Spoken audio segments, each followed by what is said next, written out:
Salut, moi c'est Joanie et je dis souvent que je suis obsédée par la Gaspésie.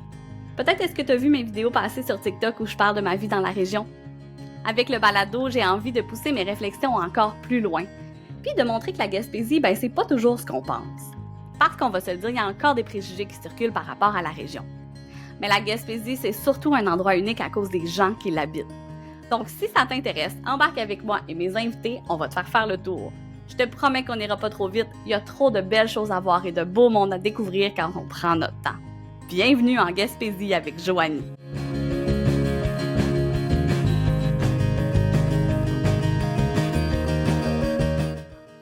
Aujourd'hui, je reçois une personne avec qui c'est toujours un plaisir d'échanger.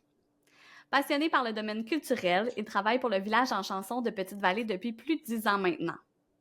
Très impliqué dans son milieu, il a notamment été conseiller municipal et administrateur pour le ROSEC, le réseau des organisateurs de spectacles de l'Est du Québec. L'histoire et la généalogie font aussi partie de ses passions. Lui qui n'hésite jamais à défendre son coin de la Gaspésie, l'Estran. Ses racines gaspésiennes sont si fortes qu'il lui était d'ailleurs difficile d'imaginer s'installer ailleurs. Marc-Antoine Dufresne est avec moi aujourd'hui. Marc-Antoine, bonjour! Allô Joanie, merci pour l'invitation. Mon Dieu, ça me fait tellement plaisir. Marc-Antoine, en commençant, j'ai envie de te demander, t'es un petit qui, toi? Je suis un petit Dufresne, natif de Grande-Vallée, donc dans le secteur de l'Estran, du côté nord de la Gaspésie, avec des racines bien ancrées en Gaspésie. Là, tu disais que j'aimais la généalogie, effectivement. Ça fait partie de mes passe-temps, de mes passions. Ça anime aussi mon stalkage gaspésien, si on veut. Donc, je suis un petit Dufresne, mais avec des racines de Mainville très fortes aussi. Puis, je l'ai mentionné, Marc-Antoine, tu travailles pour le village en chanson Ouais. depuis plus de 10 ans. Comment ça a commencé, cette histoire-là? Ça date de plus que 10 ans, là. Oui, effectivement, ça a commencé. En fait, je suis tombé dedans un peu en faisant Saint-Joseph à la messe de minuit, là. C'est comme ça que je suis tombé dans le giron du village en chanson. C'était comme ma première audition en théâtre, si on veut. Parce qu'après, à partir de 9 ans, j'ai commencé à faire du théâtre jeunesse dans la troupe parascolaire là, du village en chanson, dans les écoles environnantes. Puis j'ai fait du théâtre la dernière partie de mon enfance, toute mon adolescence également, une partie de ma vie adulte. Et c'est un peu comme ça que j'ai eu contact aussi avec le festival. J'ai commencé à faire beaucoup de bénévolat, à avoir beaucoup de spectacles étant adolescent. Et en 2012, on m'a offert un emploi aux communications, puis également en programmation de spectacles. Donc, depuis ce temps-là, je suis employé, je vis de ma passion finalement. Puis le festival en chanson, le village en Mhm. chanson, c'est un monument à Petite-Vallée, Mhm. Grande-Vallée, dans l'Estran. Ça existe depuis, si ma mémoire est bonne, ça fait pas très longtemps que vous avez fêté les 40 ans de programmation. Exactement.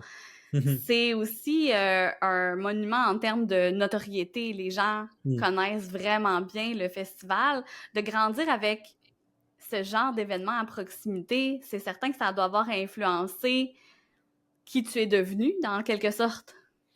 Oui, c'est sûr que quand on grandit ici, c'est pas tout le monde qui se rend compte nécessairement de la Mhm. notoriété puis de l'impact que peut avoir le festival en chanson dans le paysage culturel québécois.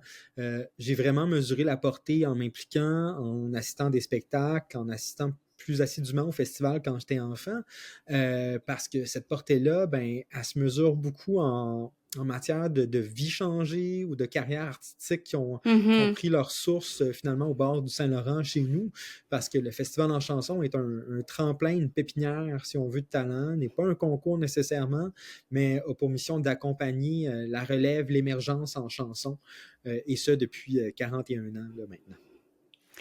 Et puis, est-ce que, tu l'as mentionné, t'es passionné, on l'a mentionné, en fait, t'es passionné d'histoire.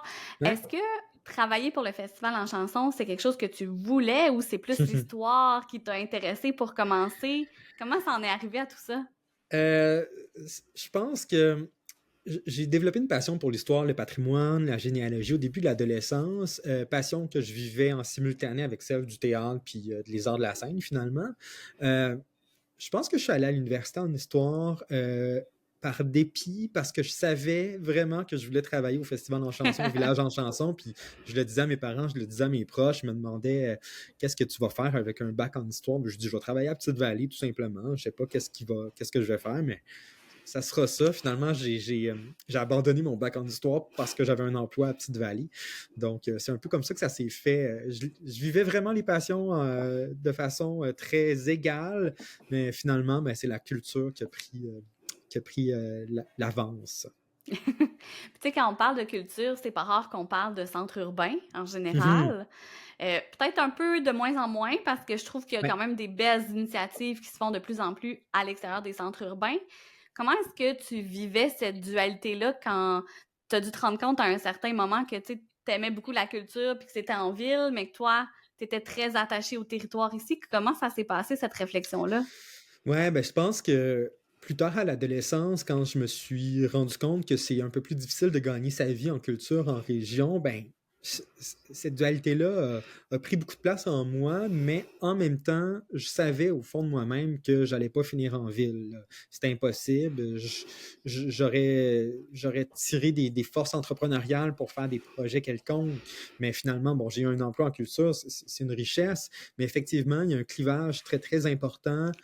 Surtout à l'époque, là, on remonte, mettons, Mhm. au début entre 2000 et 2010, le clivage était plus marqué entre les régions et les grands centres en termes de présence, de vitalité culturelle. Mais véritablement, aujourd'hui, je pense que ça se balance assez bien. Là. Comme tu le dis, il y a de grands, grands projets artistiques et culturels dans toutes les régions du Québec. Puis, ben, on fait partie des chanceux qui, en Gaspésie, avons vraiment une vie culturelle très, très dynamique. Puis, tant mieux si je vive de ça dans ma région. Mais justement, c'est quelque chose que je pense qu'on prend pas toujours conscience quand on est en Mhm. Gaspésie ou même quand on est à l'extérieur de la Gaspésie Ouais. puis qu'on vient pas du coin, à quel point cette vie culturelle-là, elle peut être riche, même si elle est, oui, différente, Mhm. mais je veux dire, l'été, c'est difficile de s'ennuyer, là, on s'entend? Effectivement, il y a des festivals dans chaque village, premièrement, mais au-delà du spectacle, la vie culturelle, ben, c'est tous les artisans, les métiers d'art, les galeries qui en Gaspésie, les nombreux musées également, les attractions comme ben, les musées scientifiques, Explorama, Jardin de Métis et compagnie, là, c'est quand même assez riche tout ce qui se passe dans un petit territoire quand même, dans un territoire qui a une population de 88 000 habitants peut-être aujourd'hui, là. Donc, on peut se compter chanceux, puis on sait que nous, les Gaspésiens, on n'a pas peur de faire quelques kilomètres pour aller vivre une expérience, une activité culturelle. Donc, je pense qu'on n'a rien à envier aux autres régions du Québec, là, en Gaspésie, en matière de culture et de vitalité culturelle. Absolument, j'étais 100% d'accord avec toi à Oui. ce sujet-là. Puis c'est quelque chose, moi, que j'ai redécouvert en Mhm. revenant à Gaspésie, parce que comme tu l'as mentionné, on a tendance des fois à prendre certaines choses pour acquis ou à Oui. pas s'en rendre compte. Et puis quand on revient, des fois avec des yeux différents, on se rend compte de toute la richesse qui est dans la région. Puis c'est moi maintenant qui apprends à mes parents des initiatives, des informations, des Ouais. événements, parce qu'ils ont peut-être moins le réflexe d'aller s'informer ailleurs. Exactement. Puis je pense que aussi la consommation culturelle, ben c'est pas inné, hein, ça se développe. Je pense qu'on peut être de base un consommateur culturel omnivore en écoutant la télé, évidemment. Là. On Mhm. s'entend que c'est un grand compétiteur de toutes les initiatives qui se passent sur le terrain, la télé, Netflix et compagnie, mais c'est quand même de la consommation culturelle. Après ça, ben je pense que ça se définit, ça se raffine avec le temps, avec les intérêts qu'on peut porter sur des tout petites affaires. Puis tu sais, la culture, c'est aussi la personne qui raconte des histoires sur le quai, finalement, là, Mhm. l'habitant qui raconte des anecdotes, puis tout ça, ça fait aussi partie de notre culture gaspésienne. On peut la vivre sans dépenser de l'argent, finalement. Puis après ça, ben, c'est en écoutant la radio régionale qui fait quand même une grande, grande place à la culture, là, je pense qu'on Mhm. peut s'intéresser puis découvrir davantage d'initiatives culturelles gaspésiennes. Absolument. Et outre cette vie Mhm. culturelle dynamique, qu'est-ce qui fait que tu as choisi la Gaspésie? Hmm. Ben, je sais pas si j'ai choisi la Gaspésie ou que c'était un choix qui s'imposait tout simplement. Mais je pense que ça, c'est mon rapport au territoire finalement qui le définit, là. Si je suis en Gaspésie, c'est oui parce que je peux vivre de la culture, mais deuxièmement parce que je me sens bien dans un territoire qui me ressemble aussi. Je vis du côté de la Gaspésie, un territoire un peu plus reclus, un peu plus sauvage, avec les grandes falaises coupées au couteau, mais aussi avec l'horizon à perte de vue, puis la mer surtout. C'est vraiment ce qui me ramène tout le temps, ou ce qui m'empêche de m'éloigner de la Gaspésie, c'est cet horizon à perte de vue-là. je trouve ça très, très difficile quand je suis en voyage. Ben, très difficile, on s'entend, là. Si je suis parti très longtemps, là, je trouve ça assez pénible de ne pas pouvoir me perdre dans l'horizon, puis pas d'avoir cette odeur de mer qui me revient tout le temps. C'est quand même assez particulier. Tous les Gaspésiens vont le dire, de toute façon, je pense que c'est le fleuve, c'est la mer qui leur manque quand ils sont à l'extérieur. La diaspora, c'est ça aussi, hein. Tout le monde dit, OK, j'arrive sur les plains, là, j'arrive à Matane, puis là, j'ai l'impression de respirer. Mais c'est vraiment l'effet que ça donne, finalement. Ça nous ouvre de l'intérieur. Puis c'est le grand-père de Claudine Roy, là, une grande Gaspésienne d'ailleurs, qui était pêcheur à Pointe-à-la-Frégate, puis disait que la mer, ben, ça agrandissait le regard, ça élargissait l'intérieur à quelques mots près, mais c'est carrément qu'est-ce qu'on peut vivre là, comme Gaspésien, puis c'est vraiment ce qui me rattache à la région. Là. C'est mon ancre, finalement, c'est ce territoire-là. C'est pas tellement qu'est-ce qui se passe, les gens ou quoi que ce soit, mais c'est vraiment ces paysages, la terre, la mer, les montagnes. C'est ce qui me rattache ici, beaucoup. Puis il y a quelque chose de... Il y a quelque chose de difficilement explicable, en fait, dans ce que tu Mhm. mentionnes. Je pense que, comme tu le dis, quand on grandit ici ou quand on a un rapport au territoire, même si on n'est pas né en Gaspésie, on dirait qu'on le sent en dedans de Oui, nous. Puis, tu absolument. sais, le fleuve à Rimouski, il n'est pas si différent du fleuve Ouais. à Grande-Vallée ou à Petite-Vallée, mais il y a une différence. Nous, on la sait, la différence. C'est un peu comme Ouais. nous dans la baie des Chaleurs, c'est la Mhm. mer. Pour moi, la mer, c'est pas le fleuve, c'est la baie. Tu sais, Oh, il y a quelque chose qui est difficilement ouais. explicable. Mais je pense que ça fait partie, ben, ça fait partie de la construction de l'identité gaspésienne, Mhm. finalement, cette mer-là, pas juste pour des facteurs géographiques, mais des facteurs culturels également. Là. Tous nos ancêtres étaient pêcheurs, ont eu un rapport particulier avec la mer. Autant la mer est nourricière, autant la mer peut enlever la vie. Je pense qu'on a Absolument. cette proximité puis cette peur-là de la mer aussi qui forge notre caractère, notre identité gaspésienne. Ça part un peu de là. On est des gens hyper chaleureux en Gaspésie, mais on est des gens aussi un peu très, très authentiques, en fait. Puis j'aime beaucoup me dire que c'est à cause et grâce au territoire qu'on a un peu tout ça. Ça a vraiment contribué à la construction d'une identité gaspésienne. On sait qu'il existe plein d'identités gaspésiennes, Absolument. mais si on peut la rallier sous un même chapeau, je pense que c'est la mer puis c'est l'horizon qui peut être le dénominateur commun. Puis justement, tu parles des différentes identités Mhm. gaspésiennes. Toi, tu es du côté nord de la Gaspésie, dans la Ouais. partie qu'on appelle l'Estran. Est-ce que tu Mhm. peux nous parler un peu de ce coin-là qui a une identité différente d'autres Ouais. identités gaspésiennes? Effectivement, premièrement, une identité aussi par rapport au territoire. Là, l'Estran, c'est un chapelet de village situé entre Manche d'Épée puis Saint-Yvon, donc dans les municipalités de Sainte-Madeleine, la Rivière-Madeleine, Grande-Vallée, Petite-Vallée, Cloridorme.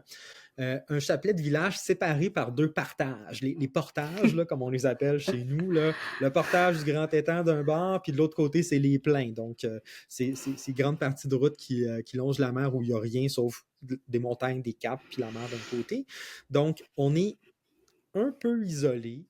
Ça fait en sorte que c'est une communauté ben, on s'entend, elle n'est pas isolée socialement ou quoi que ce soit, mais historiquement, la communauté était quand même un peu plus isolée des autres villages, des autres communautés gaspésiennes. Culturellement, puis historiquement, c'est des villages qui ont été fondés par des pêcheurs qui venaient de la côte du sud, donc de la région de Montmagny, Bellechasse, un peu du Kamouraska puis du Bas-Saint-Laurent aussi. Des gens qui n'avaient plus nécessairement de terre à cultiver dans leur coin parce qu'on se reporte en 1830, 1850. Il n'y avait plus de terre pour les cultivateurs, donc les gens se tournaient vers la mer puis se faisaient recruter par les compagnies jerseyaises là, qui exploitaient la pêche et les Gaspésiens finalement. Puis ces gens-là, ben, ils sont venus habiter sur les grèves du secteur nord de la Gaspésie, puis ils ont fondé des villages. Donc, vraiment des origines canadienne française, très très peu d'apports d'Irlandais, d'Anglais ou même d'Acadiens, il n'y en a pas du tout du côté nord de la Gaspésie.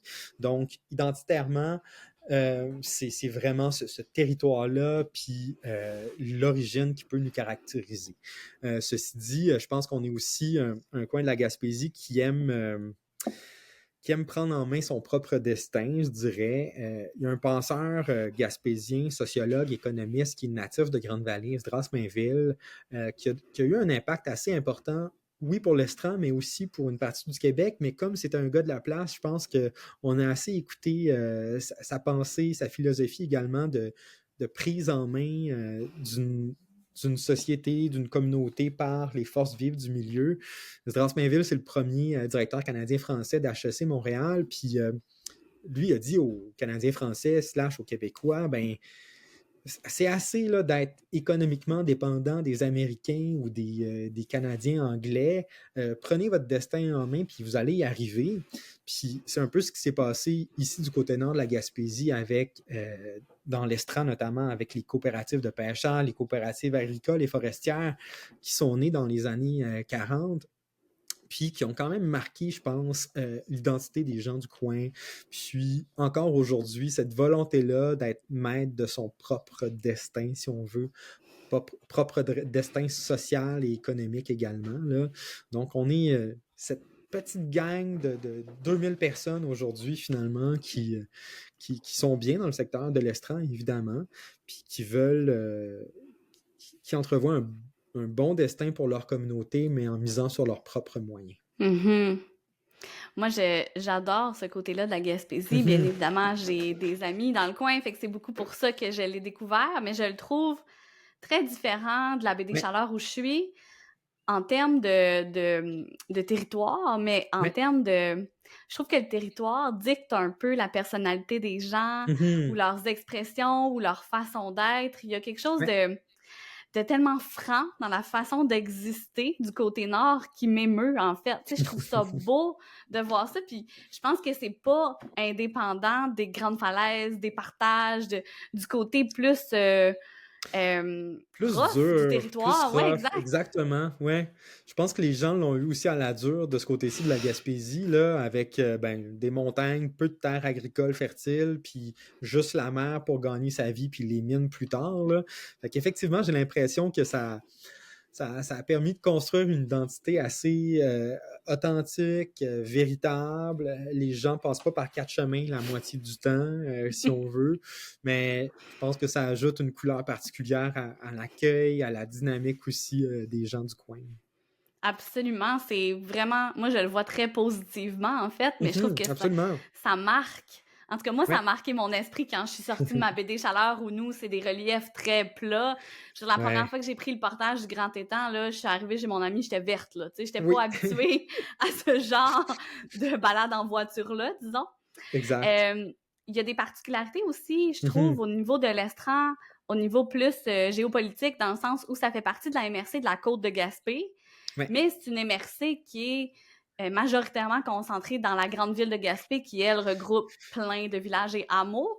Mais ça doit amener aussi des particularités dans le développement là, du territoire. Oui, ben c'est ça. L'Estran est à cheval entre les deux MRC. Il y a Sainte-Madeleine, la rivière Madeleine, qui est en Haute-Gaspésie. Nous, on est Petite-Vallée, Grande-Vallée, Cloridum, dans la côte de Gaspé. Si bien que quand on va à Gaspé, on nous dit qu'on est en Haute-Gaspésie, puis quand on va à Sainte-Anne-des-Monts, on nous dit qu'on est dans la côte de Gaspé. Donc, à qui on appartient véritablement? On dirait qu'on tire la couverte d'un bord et de l'autre, puis on ne sait plus trop à qui on appartient municipalement, puis politiquement parlant, si on veut, dans l'organisation municipale gaspésienne. Ceci dit, évidemment que la MRC de la Côte de Gaspé, c'est presque une ville, une MRC. Là. Il y a Petite-Vallée, Cloridum, Grande-Vallée, Murdochville, qui sont les autres municipalités, mais qui n'ont pas le même poids en termes de population, en termes d'économie, là, dans la balance, si on veut. Ceci dit, je pense que ça se passe quand même plutôt bien ces années-ci, puis j'espère que dans le futur, il y aura plus de concertation entre les municipalités qui ne font pas partie de la ville de Gaspé, finalement. C'est un peu ce qui est un peu... ce que je trouve difficile dans le coin, c'est encore l'esprit de clocher qui est quand même assez présent encore une fois aujourd'hui. Les municipalités ont peu tendance à développer des projets en commun où quand ça se fait, c'est très difficile, il y a beaucoup d'embûches, puis ça finit par mourir. C'est ce que je souhaite à mon secteur pour l'avenir, c'est que oui, on puisse continuer d'évoluer dans cette MRC-là, mais qu'en serrant les bras, les coudes, en travaillant ensemble, on puisse être le contrepoids de la ville de Gaspé finalement, puis Mhm. de faire en sorte que l'Estran Murdochville soit une région aussi qui attire du monde premièrement, puis qui puisse tirer son épingle du jeu au plan socio-économique, là. Mais je pense que tout ça passe par la concertation, ce qui manque dans plein d'endroits en Gaspésie, mais probablement et particulièrement chez nous. C'est effectivement, je pense, le cas de plusieurs endroits en Gaspésie. C'est encore des enjeux où on veut travailler ensemble, mais on a chacun nos propres défis, nos propres identités, nos propres Oui, façons de voir les choses. Et puis je pense qu'il y a des secteurs où c'est plus marqué que d'autres. Puis, tu sais, on parle de la Gaspésie, mais c'est le cas dans d'autres régions. Moi, j'ai habité à absolument. Rimouski, ben c'est le même Mhm, principe, là. Ça ressemble beaucoup à une ville, une MRC, là aussi, là. oui. Rimouski-Neigette, la Neigette, c'est pas très gros non plus, là. Mhm. Fait que c'est intéressant, je trouve, de réfléchir à ça dans l'optique d'un développement régional plus fort, parce que, tu sais, c'est difficile d'imaginer comment la région peut continuer d'évoluer si c'est pas elle qui se prend en main avec tout ce qui se passe au niveau politique dans les dernières années. Exactement. Puis dans ces cas-là, dans le cas du développement de la MRC, je suis plus en politique municipale, mais j'ai quand même une opinion là-dessus. Ça pourrait être vraiment bien qu'il y ait une certaine forme de délégation, de pouvoir, de responsabilité ou même de poste pour qu'il y ait des gens ici dans l'Estran qui accompagnent les communautés de l'Estran dans leur prise en charge, dans leur développement également. Mhm. Euh, on n'a rien contre les centres municipaux pivots, évidemment, mais je pense que dans cette optique-là, pour, pour être raccord, si on veut, avec l'identité des villages en question, puis Mhm. de leur population, c'est en ayant des ressources sur le terrain qui ne prennent pas les décisions à partir d'une ville-centre, c'est ce qui permettrait finalement, c'est des bons ingrédients qui permettraient la réussite d'un développement de la MRC assez fort ou plus fort plutôt. Parce que je pense qu'un des stigmates encore aujourd'hui dans la population locale, régionale, ben, ça reste les travaux du Bureau d'aménagement de l'Est du Québec dans les années 60-70. Il y a quand même eu aussi des communautés qui ont été fermées dans le secteur de l'Estran. Il y a eu un réaménagement socio-économique qui s'est fait aussi, qui a laissé ses traces encore aujourd'hui, puis qui Mhm. contribue encore une fois à la garde de clocher aussi, parce que des municipalités se sont retrouvées avec des services, d'autres ont vu leur industrie fermée à cause de tout ça. Mais cette espèce de centralisation due aux travaux du Bureau d'aménagement de l'Est du Québec a encore des traces aujourd'hui. Donc, il faudrait vraiment contrer ça par une certaine forme de décentralisation des pouvoirs ou des ressources sur le terrain. Je pense que ça ferait plaisir à bien du monde dans mon coin. Ab- Absolument. Puis en fait, je pense que c'est très logique dans le sens où c'est déjà ce qu'on demande par rapport aux grands centres urbains, par rapport à la Gaspésie, mais je pense qu'on peut appliquer notre propre discours à notre propre région aussi, en J'aime lien bien avec ça. nos différentes identités puis nos Mhm. différents défis, parce que c'est grand, la Gaspésie, là. On se le Ah cachera oui. pas en termes de territoire, là. On parle pas nécessairement en Mhm. termes de population, mais en termes de territoire, c'est très grand. Puis c'est Mhm. impossible, un peu comme le Québec, c'est impossible de tout concentrer à un ou deux endroits pour gérer tout ça, puis d'aller de façon unilatérale dans nos décisions, là. Non, absolument pas. Puis moi, je suis de l'optique de la plus petite action possible va certainement porter autant de fruits que les grandes initiatives et les grandes actions, dans le sens que amenons simplement un poste de la MRC à temps plein à Grande-Vallée, à Petite-Vallée ou à Cloridum en relation avec les organisations, les populations, les gens du coin. Je pense que ça va porter beaucoup plus fruit que tous les grands projets d'accompagnement ou de subvention qui seront centralisés ailleurs, finalement. En étant sur le terrain, en ayant un contact constant avec les gens, en développant des petites initiatives, c'est ce qui va changer la donne. Puis là, on parle, C'est on parle dans le cas du développement local, régional, mais je pense qu'on peut adapter ça à plein d'autres concepts finalement, là, autant en culture qu'en éducation qu'en soins. Là. On ne peut pas travailler de la même façon qu'on travaillait il y a tant d'années. Il y a une certaine forme de décroissance aussi qu'on peut envisager. Donc, il y a plein d'outils, il y a plein d'ingrédients qu'on peut ajouter à la recette. absolument, absolument. Puis dis-moi, est-ce que cet intérêt par rapport au développement du territoire, est-ce que ça a toujours été présent chez toi? J'ai l'impression que ça a forgé un peu ton identité gaspésienne de Ouais. s'intéresser au territoire. Tu sais, je vois des parallèles quand même flagrants entre mon intérêt puis mon obsession pour le territoire puis Ouais. l'identité gaspésienne puis tes intérêts. Tu sais, ça fait longtemps qu'on se connaît puis qu'on est en contact parce qu'on Mhm. aime ça échanger sur ce sujet-là. Mais Quand est-ce que ça a commencé à être évident pour toi puis à prendre une place dans ta vie? Probablement à la fin du primaire, finalement, où j'ai eu l'occasion de participer à différents comités de revitalisation ou Hmm. d'implication citoyenne, finalement. Puis c'est à partir de ce moment-là où je me suis impliqué, mais j'ai surtout développé un intérêt pour le développement local et régional. Un intérêt, oui, avec une forte teneur culturelle et touristique, mais économique, évidemment.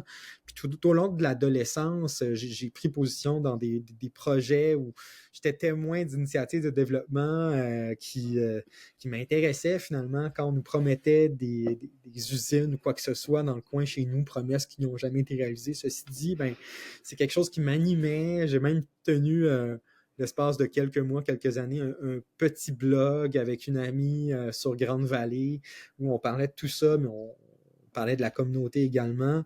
Donc, ça fait partie de moi depuis vraiment mon jeune âge. Puis j'ai eu des modèles, évidemment, de gens qui s'impliquaient, qui m'ont amené à vouloir m'impliquer aussi dans le milieu. Et ouais, c'est vraiment à partir de l'enfance. C'est la piqûre que j'ai eue, probablement grâce à mes profs aussi au primaire, qui nous amenaient à faire des projets entrepreneuriaux ou qui elles-mêmes étaient très, très fières de venir du coin puis nous amener à développer notre intérêt puis notre fierté pour l'Estran, pour le village, pour la Gaspésie. Puis est-ce qu'il y a un certain moment dans ta vie où tu t'es quand même posé la question, est-ce que je reviens en Gaspésie? Est-ce que je reste en Gaspésie? Est-ce que ça a toujours été clair ou il y a des moments où tu t'es remis en doute par rapport à ça? Ben, intrinsèquement parlant, je pense que ça a toujours été clair. Par contre, oui, évidemment, il y a eu des moments de doute, des moments qui peuvent être expliqués par soit des difficultés professionnelles ou l'envie simplement d'aller voir ailleurs. Je suis reparti, en fait, tout en travaillant, je suis parti à Montréal pendant quelques mois, étalé sur 2 ans, pour faire une maîtrise en management des entreprises culturelles. Puis c'est sûr que dans les premiers mois de vie à Montréal, ben là, c'est la lune de miel, tout beau, tout nouveau, il y a du monde, il y a des activités, c'est l'effervescence. Oui, c'est sûr qu'à ce moment-là, je me suis demandé est-ce que je retourne en Gaspésie ou je peux aussi vivre en ville? Est-ce que je vais aimer autant ça? Mais si on revient au début de notre discussion tantôt, il y a quand même ce lien avec le territoire qui est très difficile à expliquer, Mhm. qui me ramène, c'est au fond de nos tripes, hein, ce lien-là. Puis 3, 4, 5, 6 mois après avoir vécu à Montréal, j'étais tellement étourdi que j'avais hâte de revenir en Gaspésie. Fait que non, c'est impossible, mais évidemment, certains moments de doute qui nous font douter de notre vie en région, finalement. Est-ce que ça vaut toujours la peine? Est-ce que ça vaut la peine de vouloir changer les choses? Est-ce que les choses vont changer si on continue à s'impliquer ou pas? C'est des questionnements qui sont constants, mais qui ne sont pas assez forts pour mettre en doute, finalement, ma vie ici. Puis, ce que je trouve intéressant aussi dans tout ça, c'est qu'il y a des gens qui ont ces réflexions-là, mais qui au final reviennent pas en Gaspésie pour plein de Mhm. raisons, mais Ouais. que leur identité gaspésienne reste hyper forte. Que Mhm. même, tu sais, ça va faire 40 ans qu'ils sont à l'extérieur, puis quand on leur demande, ils sont d'abord gaspésiens. Tu sais, il y a quelque chose de Mhm. tellement puissant dans cette identité-là qu'elle transcende les limites géographiques. Puis moi, Absolument. ça m'impressionne, puis ça m'obsède de comprendre cette Ben, identité-là, parce que c'est pas toutes les régions qui ont ça, là. je pense que on est sans doute la seule région ou une des seules régions du Québec avec une identité aussi forte. Oui, le Lac-Saint-Jean, le Saguenay, je pense qu'on peut avoir des parallèles. L'identité est très, très forte là-bas également.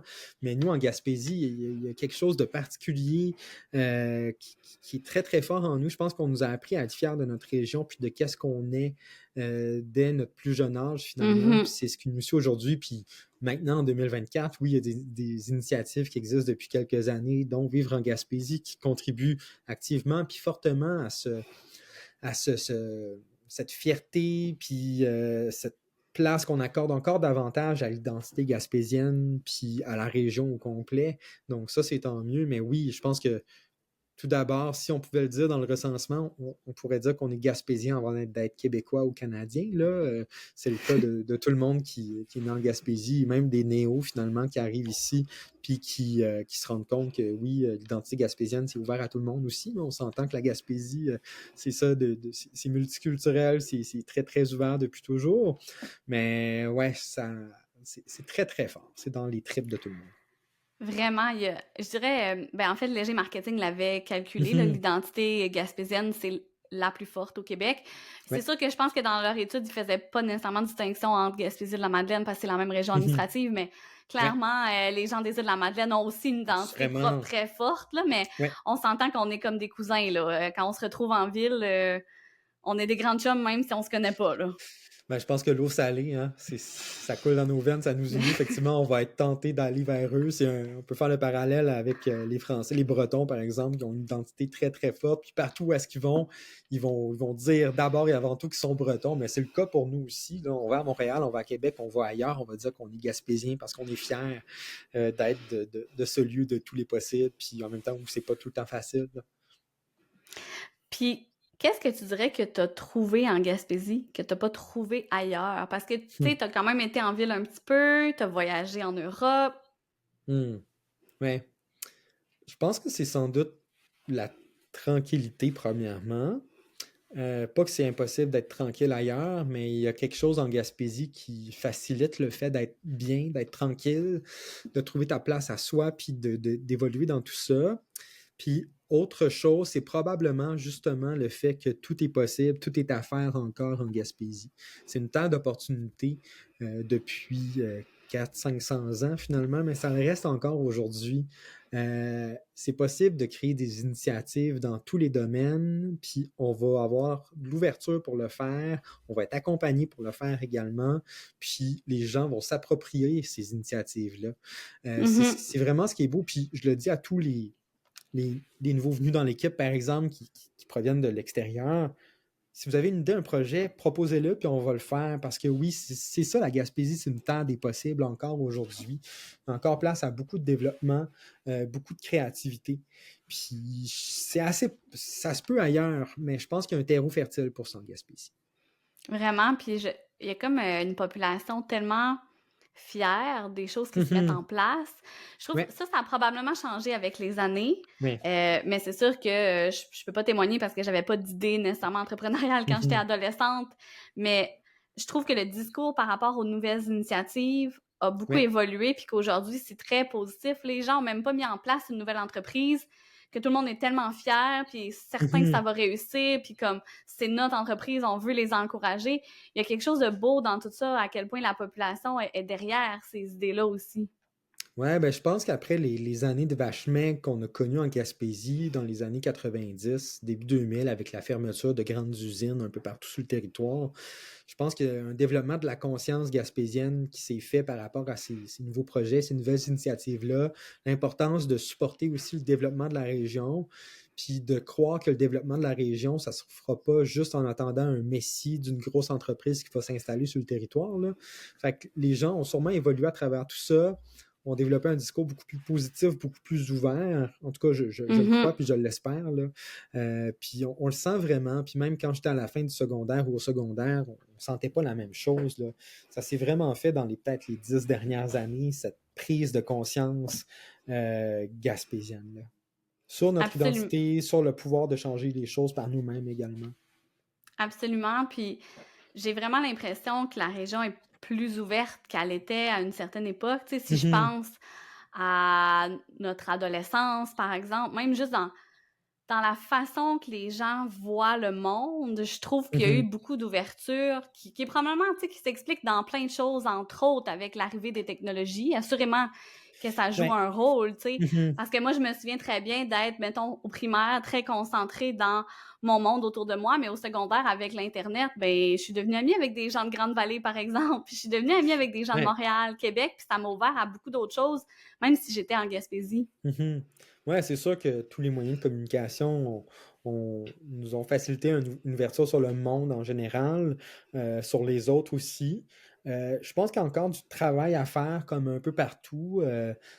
Le discours ambiant présentement sur les réseaux sociaux, pas seulement en Mhm. Gaspésie, là, je dis, mais partout au Québec, c'est hyper lourd. Puis ça contraste entre qu'est-ce qu'on vit dans la réalité hors des réseaux sociaux, hors du web, puis ce qui se passe sur ces plateformes-là, justement.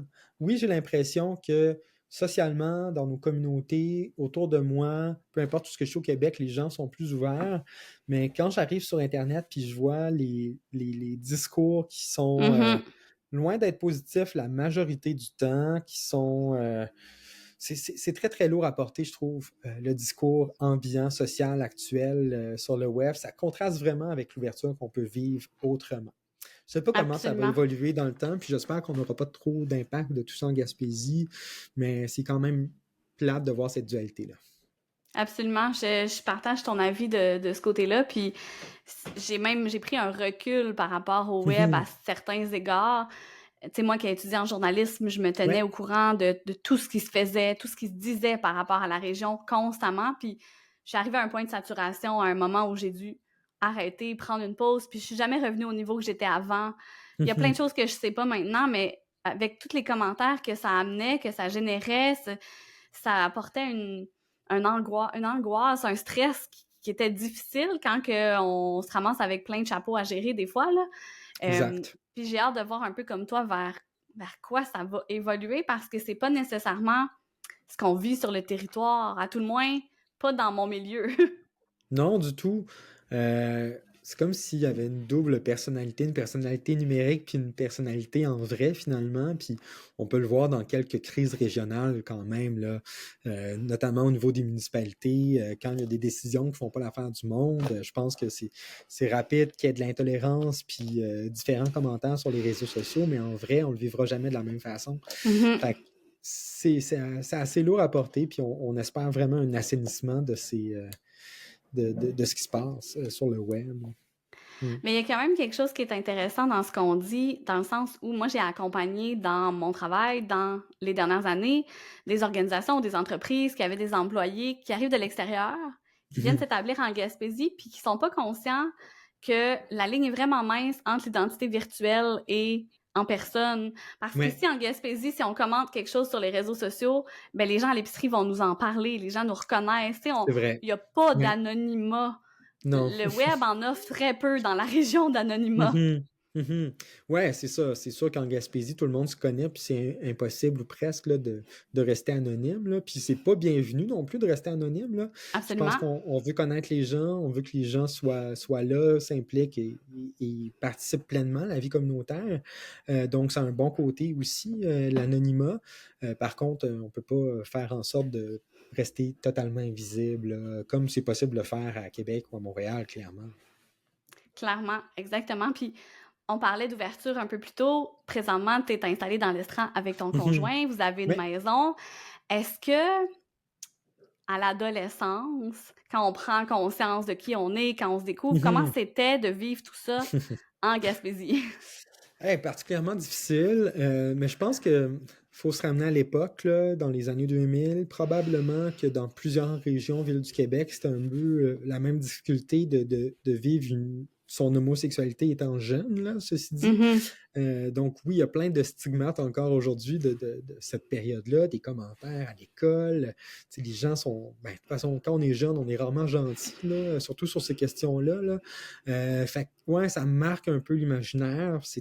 J'aurais jamais pu faire un coming out adolescent en Gaspésie à mon époque, ceci dit, là, parce que les répercussions négatives auraient été, je pense, assez importantes. Là, beaucoup d'intimidation. J'étais pas sorti du placard puis j'en vivais à cause de ça. Là, donc, c'est sûr qu'il faut se ramener à cette époque-là particulièrement. Mhm. Aujourd'hui, je le sens pas. Non, je le sens pas pantoute, en fait. Je pense que les mentalités changent partout au Québec, aussi en région. On dit souvent que les modes sont longues avant d'arriver en Gaspésie, mais pour ça, je pense qu'on est pas mal au même niveau que partout ailleurs au Québec sur l'acceptation des orientations sexuelles. Mais il reste quand même que les stigmates du passé sont présents puis Mhm. nous amènent à interagir différemment, je crois.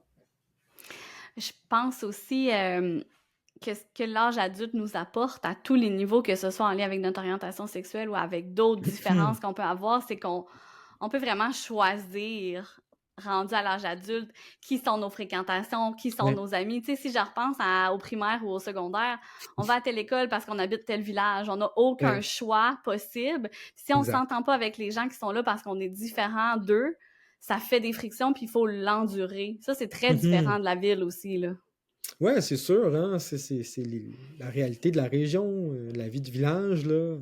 De pas s'en aller de l'école puis d'aller ailleurs. De toute façon, j'ai pas trouvé ça j'ai trouvé ça difficile, mais pas si pire que ça, parce que j'étais quand même bien entouré là, à l'école secondaire avec mes amis de filles, justement, évidemment, qui ont toujours été aux côtés de moi dès le primaire jusqu'à la fin du secondaire. Donc, ça, j'ai pas eu de problème. Ça m'a pas empêché de m'impliquer en politique étudiante ou dans les organisations communautaires. J'avais pas fait mon coming out encore à l'époque, donc je vivais une double identité, si on veut.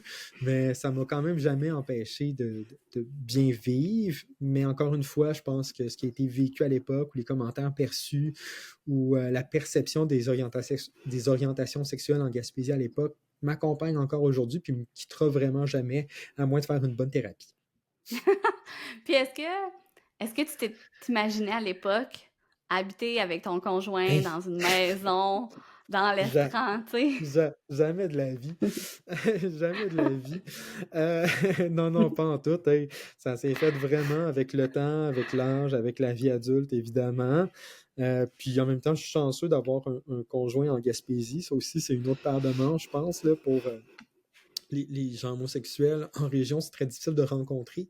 Mhm. Moi, j'ai importé mon conjoint en Gaspésie, donc j'ai eu la chance qu'ils veulent bien me suivre aussi et déménager en région, mais ça s'est très, très bien fait depuis ce temps-là.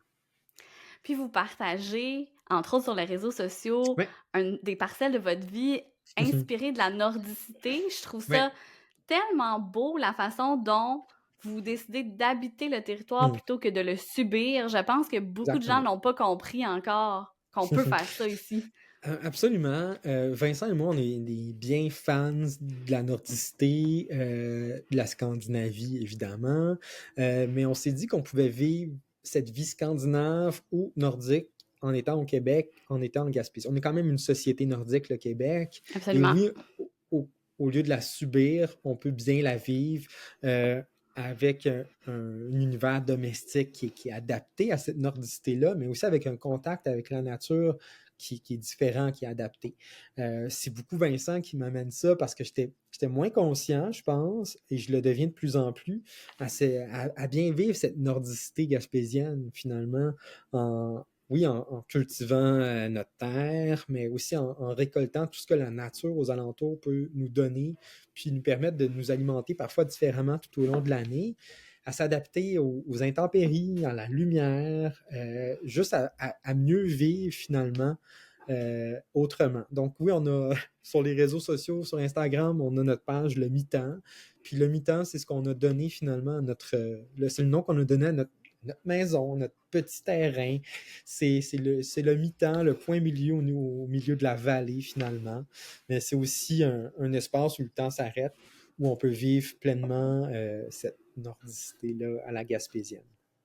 Ce que je trouve merveilleux dans tout ça, c'est que, tu sais, souvent, quand on est ici sur le territoire, pas qu'on en a moins conscience, mais tu sais, on a les biais avec lesquels on a été élevé, puis de voir des gens, Ouais. justement, qui arrivent de l'extérieur, puis qui nous Mm. montrent notre réalité différemment, je trouve que c'est tellement riche, on a tellement à apprendre de ça quand on décide tu sais, de Ouais. l'embrasser, puis de faire comme, waouh, il y a plein de découvertes à faire, là.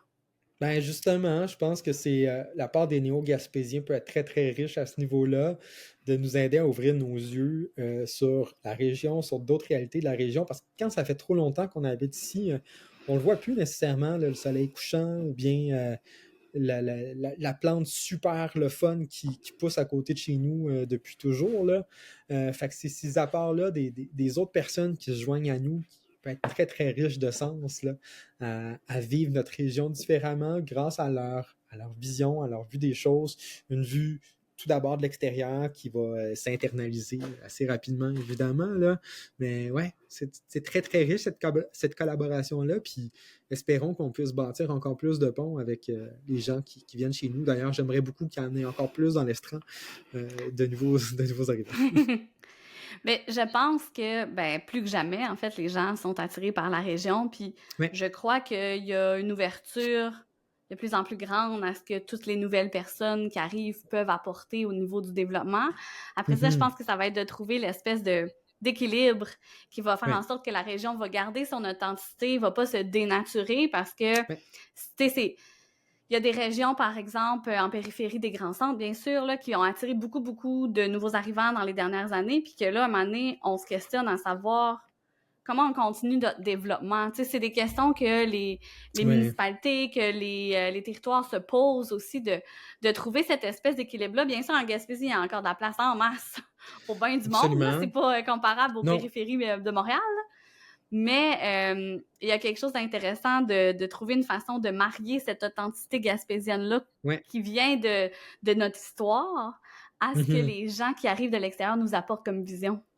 Absolument. Puis je pense qu'en tant que Gaspésien, il ne faut pas avoir une vision trop traditionnaliste ou passéiste de notre région, de notre identité, puis qu'elle peut juste s'enrichir au contact des autres. Parallèlement à tout ça, je suis aussi d'avis que les personnes qui veulent venir vivre en Gaspésie doivent être conscientes de l'identité gaspésienne, de ce qui distingue la région des autres endroits, des identités aussi locales et sous-régionales.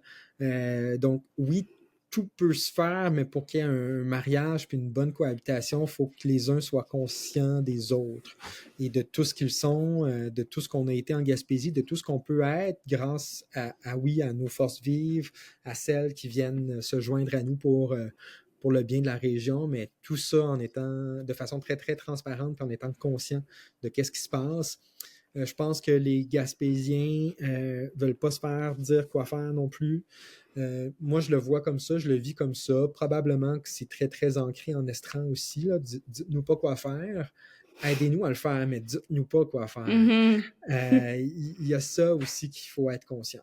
Puis ça crée beaucoup de friction par le passé. Ça peut aussi en créer dans le futur. Je pense qu'on vise, puis on est très, très ouvert à la collaboration, à la cohabitation, mais de façon harmonieuse, ben, je pense qu'il ne faut pas se piler ses pieds. Absolument.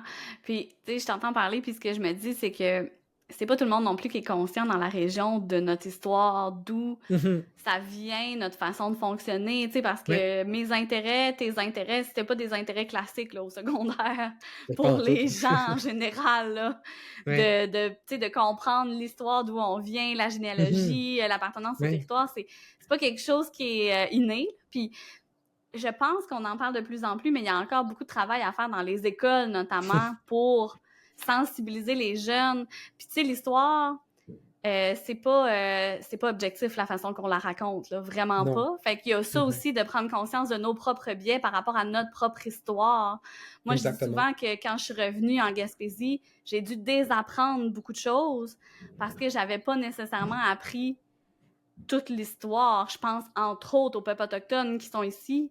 Exact. Il était évaporé de beaucoup de discours à l'époque, là. Ah, ça, c'est sûr et certain. Je pense que l'historiographie puis la construction de l'histoire, comme elle s'est fait de façon un peu tout est beau, tout est le fun, là. Puis on l'a vécu comme ça aussi en Gaspésie. Premièrement, en Gaspésie, on ne nous enseigne pas vraiment notre histoire, puis toute l'histoire, y compris celle des peuples Micmac.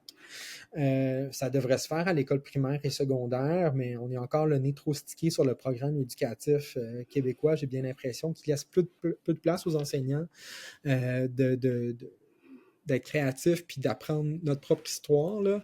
Je pense que ça devrait être obligatoire en Gaspésie pour comprendre l'identité régionale, puis aussi forger le Gaspésien de demain, puis faire en sorte qu'il veuille rester aussi en Gaspésie, puis contribuer au développement, puis à l'essor de sa région. Mais ouais, tout ça, ça passe par l'acceptation de la vraie histoire, premièrement, puis que tout n'était pas nécessairement très, très beau, et pas juste une croix qui s'est plantée à Gaspé, là. Puis après ça, c'était that's it, là, on s'entend. Mais plus Absolument. complexe que ça. Je pense quand même qu'il y a un éveil de plus en plus grand à tout ça. On parlait de vivre en Gaspésie tout à l'heure. Ouais, Il y a des choses qui s'en sont faites dans les dernières années où il y a des trousses, par exemple, qui sont disponibles aux enseignants de PPO en secondaire ouais. 3, où les jeunes peuvent vraiment apprendre sur les origines gaspésiennes. Tu sais, c'est le genre d'initiative que moi, si j'avais eu quand j'étais au secondaire, ça m'aurait tellement accroché, tu sais. Ben, c'est sûr, ouais. Mais là, c'était... Ça reposait sur le bon vouloir des enseignants qui voulaient faire un peu différemment. Exactement. Puis, ben, grâce justement à ces initiatives-là, aujourd'hui, on peut espérer que dans quelques années, ce sera uniforme puis partout en Gaspésie. Puis, je pense encore une fois que ça passe par une certaine forme de décentralisation, dans ce cas-ci, de l'éducation, finalement. Là. Oui, je suis pour un programme éducatif qui soit pareil partout au Québec, mais qu'on laisse de la place aux initiatives régionales pour qu'on puisse parler de nous puis contribuer à la construction de l'identité puis du citoyen de demain, finalement. Puis le citoyen de demain, c'est pas juste un citoyen du monde, là, c'est aussi un citoyen de la région, de la ville également. Absolument, absolument. Je trouve ça fascinant, puis on pourrait parler vraiment longtemps Mhm. de ce sujet-là.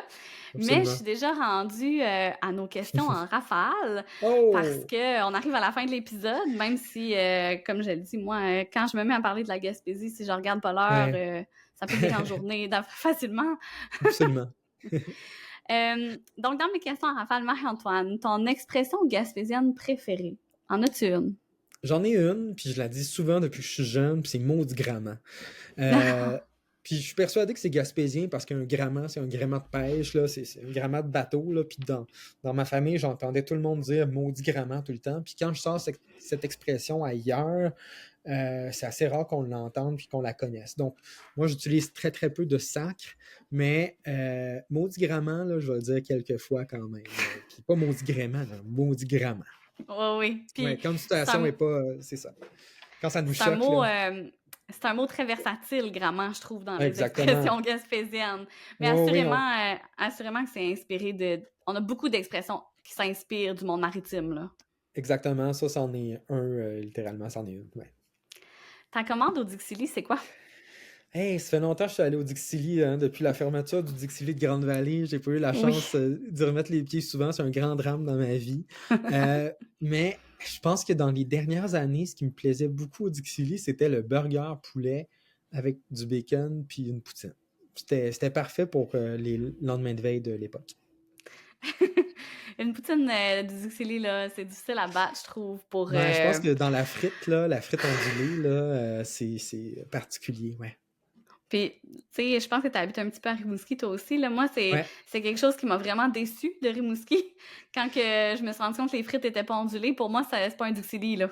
je me suis même pas rendu au Dixili à Rimouski. Je me suis dit, ça accotera jamais ceux de la Gaspésie. Sage décision, sage décision. Ta plage préférée en Gaspésie, c'est laquelle? Euh, je peux pas dire c'est laquelle exactement. Par contre, je peux dire ce à quoi elle ressemble. Je pense que ma plage préférée n'est pas une plage de sable.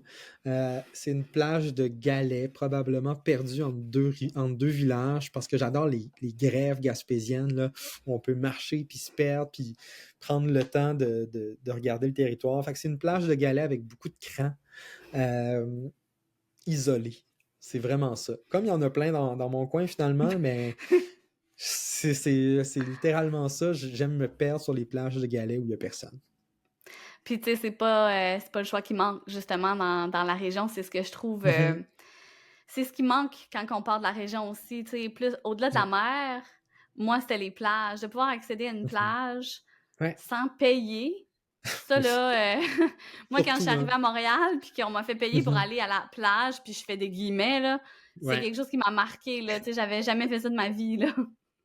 C'est contre nature finalement. Là. Tu sais, pour nous, c'est tout naturel d'aller à la plage dès le plus jeune âge finalement. Fait que si on arrive dans un milieu comme celui-là où on me fait payer pour une plage artificielle, c'est sûr que le Gaspésien va dire maudit grammaire. C'était pas mal ça que je disais, je te dirais. Un incontournable pour toi en Gaspésie, ce serait quoi? Hmm. Je Ou pense que des incontournables?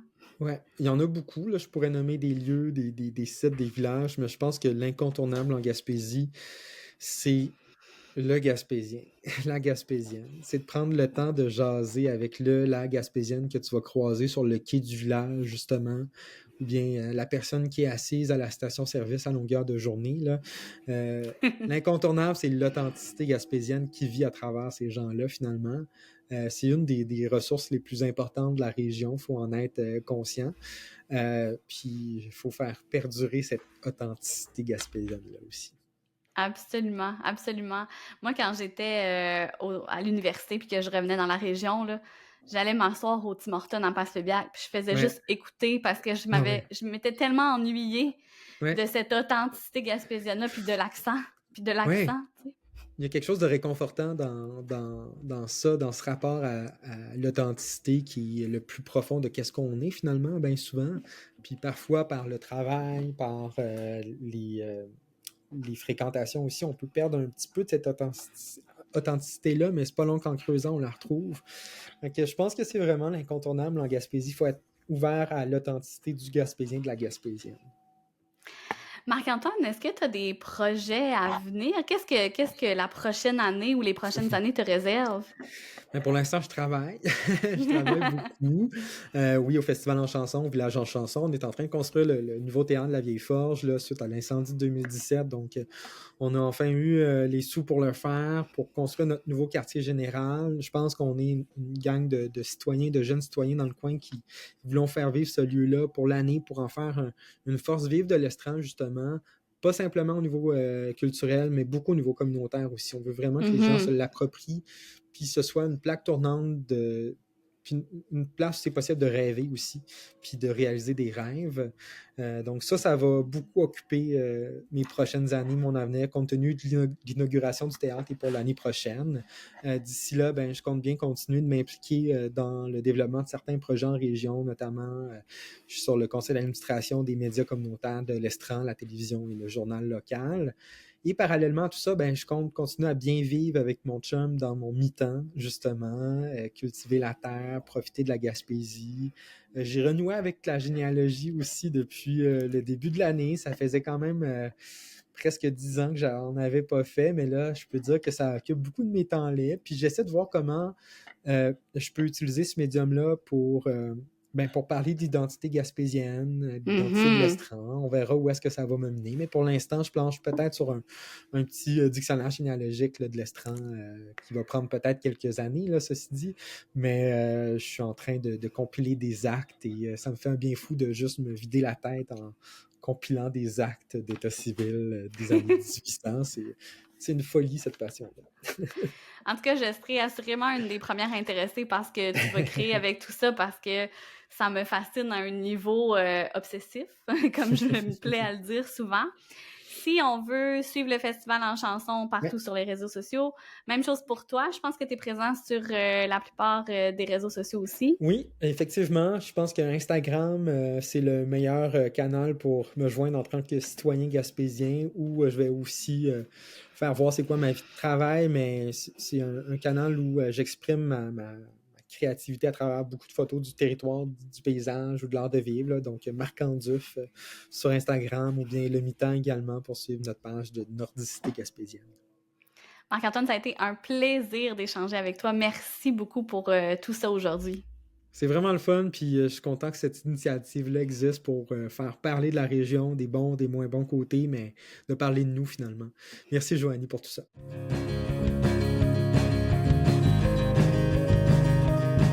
On est déjà rendu à la fin.